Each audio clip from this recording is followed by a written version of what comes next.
There's one question that will tell you more than the entire sales process combined. Knowing what you know now, would you sign again? You get to ask it to the people who already bought the exact franchise you're looking at. And almost nobody asks it, because almost nobody knows the document that hands you their phone numbers even exists. Here's the part most people miss. The law requires a franchise to give you that document weeks before you sign anything. That's not a hoop to jump through.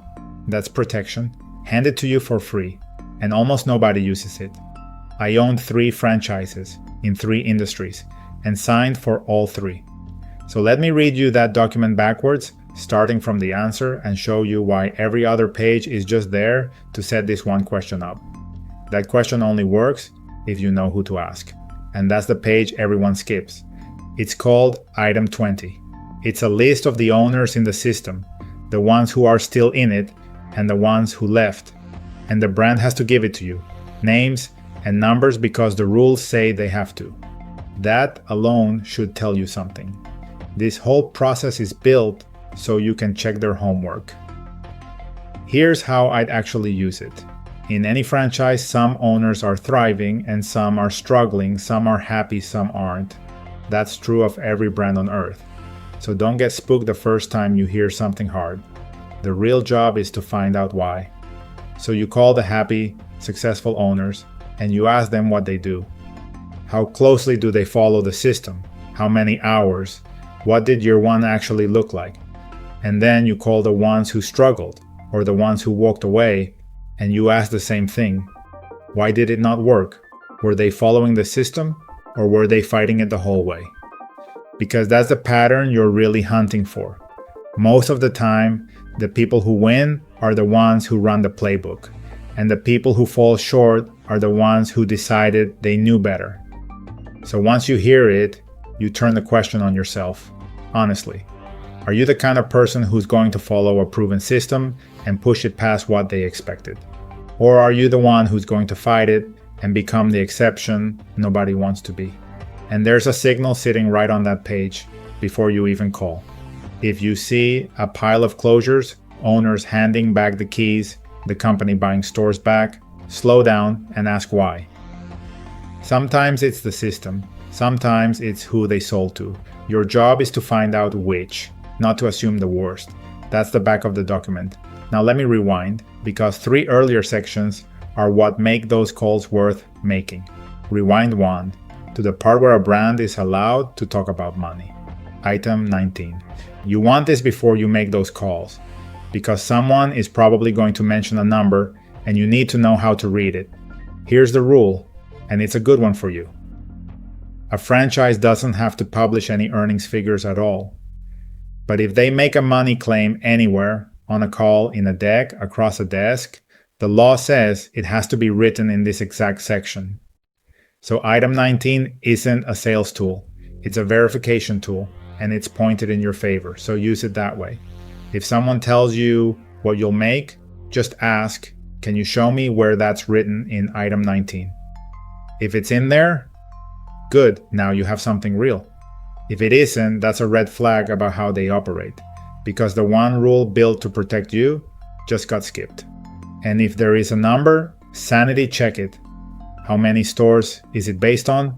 How long have they been open? And is that the typical owner or the strongest few at the top? Then take those same questions straight to the owners in item 20. That's how you read a number without being a numbers person. So you know who to call, and you know how to read the number they give you. But before you ever earn $1, there are 2 pages that decide whether you can afford to play at all. What it costs to get in, and what it costs to stay in. Most people never look at them side by side. So let me show you why you should. First, what it costs to get in. That's item 7. The estimated initial investment. This is the total, all in number, to open your doors. And here's the part I love. The franchisor is required to lay the whole thing out for you in writing before you sign, so you can actually plan for it. It's never one number, it's a range, a low end and a high end, and that range is real.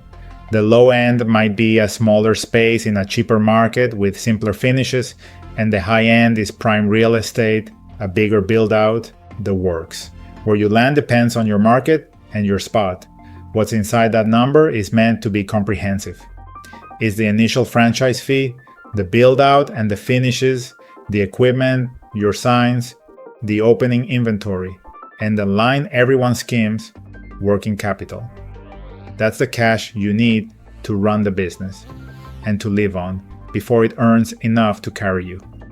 So sit down with the high end and plan for the slow version. These things can take a year, sometimes two, to truly pay you back. So you read the top of the range and you add a cushion on top of it. The page is handing you the honest version. Your only job is to use it.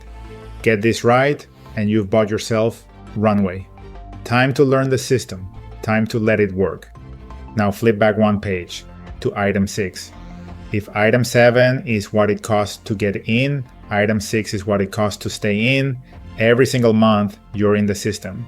Top of that list is the royalty. That's usually a percentage of your revenue, not your profit, your revenue, paid to the brand for as long as you operate. And I want to be fair about what that buys you. It buys the system, the training, the support, the name on the building that people already trust. Next to it is the brand or marketing fee, the ad fund, where owners pull money so the brand can market for all of you. And then the smaller ongoing ones. Technology, training, fees if you ever transfer or renew. None of it is hidden. It's all sitting right there in item 6. So here's the clean way to hold these two pages together. Item 7 is what you pay to get in. Item 6 is what you pay to stay in. And both of them are disclosed in writing before you sign a thing, which means you can do the entire math at your own kitchen table with nobody rushing you. So now you can see why we read it backwards. The question at the end is the whole point. Every page in front of it, just make sure you're asking the right people about a number you can actually read at a cost to get in and a cost to stay, in that you've already done the math on. Which brings us all the way back to where we started.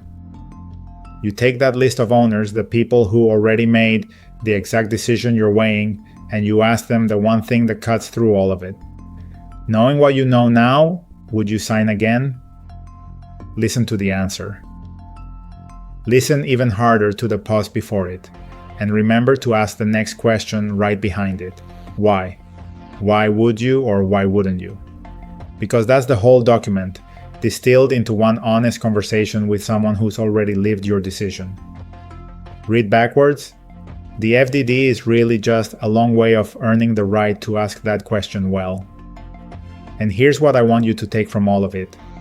This whole structure, the owner list, the number in writing, the cost to get in and the cost to stay in, it exists to protect you. It's one of the few times in business someone is required to show you their cards before you bet. The buyers who win are the ones who actually read them. So read it backwards. Start at the question, then work back through the number you can read, the cost to get in and the cost to stay in. And whatever you do, read it before you sign, because that's the whole reason they have to give it to you. But even a perfect read can't tell you the one thing that matters most, whether this path fits the person you actually are. And that's not on any page in that document.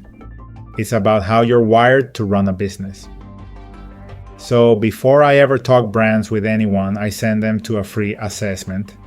20 minutes and you get a 6-page report on how you're built to own and operate something, worth doing whether you ever buy a franchise or not. The link's in the description. The next question is how you actually pay for it. The loans, the move that uses your retirement account, what a franchisor will and won't cover. I made a whole video that breaks it all down, so go watch that one when you're ready.